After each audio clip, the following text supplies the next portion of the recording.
آج جو مسلم معاشرہ ہماری نظروں اور نگاہوں کے سامنے کھڑا ہے، یہ بیدار معاشرہ نہیں ہے، یہ ایک مردہ معاشرہ ہے۔ کہ آپ دیکھیں 2000 سے زیادہ اس وقت فلسطینی قتل ہو چکے ہیں، جن میں 650 سے زیادہ بچے ہیں، 450 500 سے زیادہ خواتین ہیں۔ یعنی اس طرح سے مسلمانوں کا خون بہایا جا رہا ہے، پانی سے بھی سستا ہے یہ خون جسے بہایا جا رہا ہے۔ اور آج ہماری پوری قوم کرکٹ پہ لگی ہوئی ہے، پوری قوم ورلڈ کپ پہ لگی ہوئی ہے، پوری قوم اس انتظار میں ہے کہ اس ملک کا سب سے بڑا کرپٹ سیاستدان جب واپس آئے گا اس کا استقبال کیسے کیا جائے گا۔ جب انسان کا ضمیر مردہ ہو جائے نا، یہ مردہ قوموں کی نشانی ہے۔ رسول خدا کے سامنے لوگ آ رہے تھے، رسول نے فرمایا میں مردہ چلتے ہوئے جسموں کو دیکھ رہا ہوں۔ زندگی صرف یہ نہیں کہ بندہ کھائے پیے اور چلے، ارے اس طرح تو تمہاری گلیوں کے کتے بھی چل رہے ہیں، بلیاں بھی چل رہی ہیں، ہواؤں میں کوے بھی اڑ رہے ہیں، چیلیں بھی اڑ رہی ہیں۔ زندگی صرف یہ نہیں کہ پروں کی پھڑپڑاہٹ ہو، زندگی صرف یہ نہیں کہ قدموں میں حرکت ہو، زندگی صرف یہ نہیں کہ قوت ہاضمہ اچھا ہو کہ بندے نے کھا لیا پھر بعد میں نکال لیا۔ ارے یہ زندگی تو حیوان کی زندگی ہے، یہ تو جسمانی زندگی ہے، روحانی زندگی یہ ہے کہ انسان کا ضمیر بیدار ہو۔ کربلا کیا پیغام دیتی ہے کہ ایک طرف 72 تھے جن کے جسم بھی زندہ تھے، جن کے ضمیر بھی زندہ تھے، ایک طرف 30,000 کا لشکر تھا جن کے جسم تو زندہ تھے پر ضمیر مردہ ہو چکے تھے۔ زندہ جسموں کی قیمت نہیں ہوتی، زندہ ضمیروں کی قیمت ہوتی ہے۔ آج امت مسلمہ ایک مثال بنی ہوئی ہے، زندہ نہیں بلکہ مردہ ضمیروں کی۔ ان زندہ جسموں کا کیا کرنا؟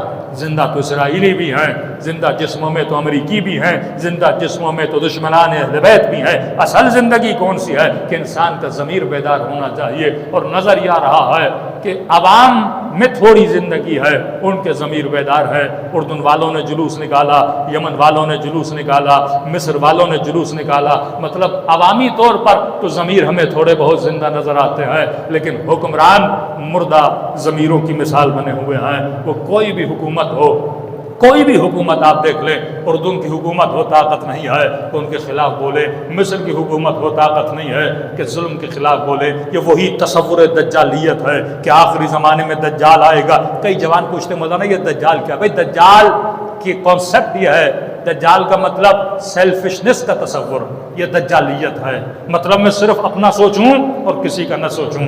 دجال کی ایک آنکھ ہوگی، مطلب 2 آنکھوں سے نہیں دیکھے گا، وہ صرف اپنا مفاد دیکھے گا کہ میرا فائدہ ہے کہ نہیں ہے۔ اب اگر میں نے فلسطینیوں کی حمایت کا اعلان کیا تو میرا کیا فائدہ ہوگا، میرا کیا نقصان ہوگا؟ جو انسان یہ سوچ کے جاتا ہے وہ تصور جہاد ختم ہو جاتا ہے۔ اگر میں نفع اور نقصان کو دیکھوں تو پھر جہاد لڑنے کون جائے؟ جہاد میں بندہ جاتا ہے تو اپنی موت ہوتی ہے۔ تو وہ جنگ جو صرف خالصتاً خدا کے لیے لڑی جائے کہ کونوا للظالم خصما وللمظلوم عونا، یہ جاتے جاتے امام حسین کا پیغام کیا تھا کہ اگر تم چاہتے ہو کہ پھر کوئی کربلا نہ ہو، اگر تم چاہتے ہو کہ پھر کوئی قتل نہ ہو، اگر تم چاہتے ہو کہ پھر کوئی بچہ نہ مارا جائے، کربلا میں 1 علی اصغر شہید ہوئے تھے، یہاں 450 بچے مارے گئے ہیں۔ کربلا میں کتنی خواتین کی عزتوں کو پامال کیا گیا، کتنے پردوں کو لوٹا گیا تھا، یہاں ناموس مسلمان کو لوٹا جا رہا ہے، مارا جا رہا ہے، بے عزت کیا جا رہا ہے۔ کربلا میں 3 دن کی بھوک تھی، یہاں پہ پورے بارڈر کو سیل کر دیا گیا ہے، نہ لائٹ بھیجنے کی اجازت ہے، نہ گیس جا رہا ہے،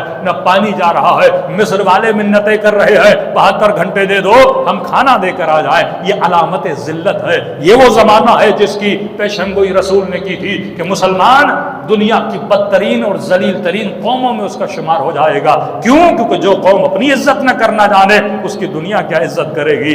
آج امیر المومنین کا وہ جملہ یاد آتا ہے، جنگ صفین کے جملے، ارے ظالم جب اپنے باطل پہ اتنی مضبوطی سے کھڑا ہے اور جب تجھے پتا بھی ہے تو حق پر ہے اور حق پہ نہیں کھڑا، یہ حق کی بات نہیں ہے، یہ اللہ پہ ایمان کے کمزوری کی بات ہے۔ جب بندہ کہے لا الہ الا اللہ پر خدا پر ایمان ختم ہو جائے تو پھر امام زمانہ کا ظہور کہاں ہوتا ہے؟ ارے ظہور امام تو تب ہوتا ہے جب قوموں کے ضمیر بیدار ہو جائے، جب اللہ پہ بھروسہ پڑ جائے۔ 8 سال کی جنگ لڑی تھی ایرانی قوم نے، لیکن اللہ کے بھروسے پہ 15 سال کے بچے، 14 سال کے بچے، ایک ماں نے اپنے 5 بچے قربان کیے تھے۔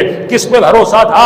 پروردگار عالم پر۔ اللہ نے ان کو عزت بھی دی، اللہ نے ان کو ذلتوں سے بھی نکالا۔ اب وہ قومیں جو اپنی عزت کو نہ جانے، وہ قومیں جو دوسری قوتوں پہ بھروسہ کرے کہ وہ ہمیں نقصان دے سکتی ہیں، تو آج پورے عالم اسلام تماشائی بنا ہوا ہے اور مسلمانوں پہ ظلم کیا جا رہا ہے۔ یہ وہی فلسفہ ہے کہ مولا فرماتے ہیں کہ 10 لے لو اور شام والا ایک سپاہی علی کو دے دو، کیونکہ امیر المومنین سمجھانا چاہتے ہیں کہ وہ کتنے اپنے باطل پہ مضبوط ہیں۔ تو جو دجالی اور طاغوتی سوچ کے لوگ ہیں وہ تو بڑی مضبوطی سے کھڑے ہیں، لیکن جو رحمان کا نام لینے والے، اللہ کا نام لینے والے، ان کے ایمان اور عقیدے کمزور ہیں۔ یہ 2 منٹ کے سجدے دینا، اللہ کا نام لینا اور کعبہ خدا کا طواف کرنا، یہ ساری روح تب بن جاتی ہے جب بندے کا ضمیر بیدار ہو۔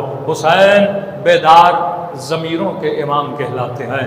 اللہ کی عبادت کرنے والے، اور ان کی عبادت بھی تبھی قبول ہوتی ہے جب بندے کا ضمیر بیدار۔ کسی نے کہا کہ مولانا یہ بار بار مسلمانوں پہ اتنے حملے کیوں ہوتے ہیں؟ میں نے کہا کبھی کبھی اسرائیل کو شک ہوتا ہے کہ کہیں ان کی غیرت جاگ تو نہیں گئی، وہ بار بار حملہ کر کے چیک کرنا چاہتا ہے، اور جب اسے یقین ہو جاتا ہے کہ غیرت کا ایک قطرہ بھی امت مسلمہ میں نہیں ہے، پھر وہ حملوں کو بند کر دیتا ہے۔ یہ نفس کو چیک کیا جاتا ہے۔ بار بار رسول کے کارٹون کیوں بنائے جاتے ہیں؟ یہ آپ کو چیک کیا جاتا ہے کہ آپ کے اندر ابھی غیرت کتنی ہے۔ یہ بار بار قرآن کو کیوں جلایا جاتا ہے؟ یہ چیک کیا جاتا ہے کہ دیکھیں تو صحیح اس کی غیرت کتنی ہے۔ جو انسانیت کا نام لیں، جو ہیومن رائٹس کا نام لیں، آج انسانیت کو روندا جا رہا ہے، لیکن پوری دنیا خاموش کھڑی ہے۔ یہاں قیمت انسان کی نہیں ہے، قیمت مفاد کی ہے۔ انسان تو انسان ہے، اسرائیلی مارا جائے وہ بھی انسان ہے، فلسطینی مارا جائے وہ بھی انسان ہے، لیکن آپ یہ بولو کہ میرا ایک مارو گے، میں اس کے بدلوں میں تمہارے 100 ماروں گا، 1000 ماروں گا، مطلب قیمت تیری نہیں ہے، قیمت میری ہے۔ یہ وہی تعصب کی نگاہ ہے، یہ وہی سیلفشنس کا تصور ہے، یہ وہی قوم پرستی ہے جس کو اسلام نے کیا قرار دیا ہے؟ حرام قرار دیا ہے۔ قیمت انسان کی من قتل نفسا بغیر نفس او فساد فی الارض فکأنما قتل الناس جميعا، جس نے ایک انسان کو قتل کیا گویا اس نے پورے انسان کو قتل کیا۔